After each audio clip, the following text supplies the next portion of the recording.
ఈ లేఖ 2009లోనే మనకు నీళ్లు అందుబాటులో ఉన్నాయి, మీరు కట్టుకోండి అని చెప్పి స్పష్టంగా ఆనాటి ప్రభుత్వాలు లేఖ రాసి 236.5 టీఎంసీల నీరు అందుబాటులో ఉన్నాయని రాసిన రికార్డులు ఉన్నాయి అధ్యక్ష. ఈ రికార్డులను అన్నిటినీ తొక్కిపెట్టి ఈ రికార్డులను వేటిని కూడా చూపించకుండా వీళ్ళు డైరెక్ట్గా ప్రాజెక్టును మార్చడంతో ఏదైతే కమిషన్ పీసీ ఘోష్ గారి మీద వాళ్ళ అక్కసు, ఆ కమిషన్ ఆయన ఇంటిగ్రిటీ మీద మీరు రిపోర్టును ఎన్ని రకాలుగా విమర్శించవచ్చు, కానీ పర్సన్ని you cannot criticize as a person. అతని వ్యక్తిగతంగా దూషించడానికి ఏ చట్టంలో న్యాయంలో అవకాశం లేదు. వారిని మీ కుటుంబం అంతా కలిసి వారిని ఏ విధంగా మీరు విమర్శిస్తున్నారో ప్రజలు చూస్తున్నారు. వారు ఏమన్నారు? Letter dated 13/3/2015 from minister of water resources government of India.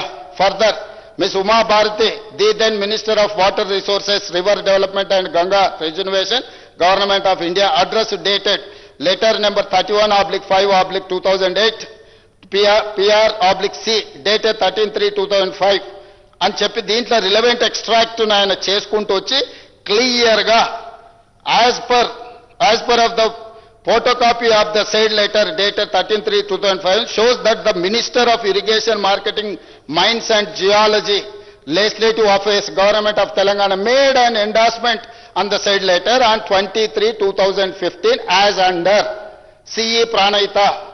Please study the items and take appropriate action and report. So when the Central Water Commission cleared hydrology of the Dr. Baba Saheb Ambedkar Pranayita Chevella project as back as on 24/10/2014, the reason for the project authorities to submit modified hydrological series of approval of the Central Water Commission is not forthcoming. ఈ అన్ని లెటర్ల ప్రాతిపదికన సంబంధిత నీటిపారుదల శాఖ మంత్రి హరీష్ రావు గారు మొత్తం వ్యవస్థల్ని తప్పు పట్టిండని చెప్పి పేజీ నెంబర్ 98, ఈ పుస్తకం పేజీ నెంబర్ 98లో స్పష్టంగా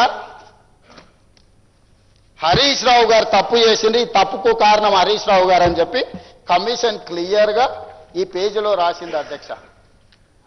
ఎందుకు వారు ఈ కమిషన్ తప్పు పడుతుండు? ఈ పుస్తకంలో PC Ghosh supreme court judge Lokpal పనిచేసిన అతను స్పష్టంగా 665 పేజీల రిపోర్ట్లో హరీష్ రావు గారిని పిన్ పాయింట్ చేసి ఇచ్చిన రిపోర్ట్లో వాస్తవాలను బయటపెట్టింది. కాబట్టి ఈరోజు వారి అక్కసు, వారు విషం చెబుతున్నారు అధ్యక్ష.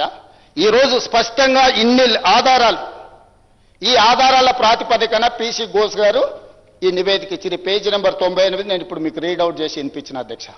దయచేసి తప్పుడు వివరాలను ఈ సభలో ప్రస్తావించడం ద్వారా మొత్తం చర్చను తప్పుదోవ పట్టించి తెలంగాణ సమాజాన్ని ఇంకా మసిపూసి మారేడుకాయ చేయాలనే ప్రయత్నం వారు మానుకోవాలి.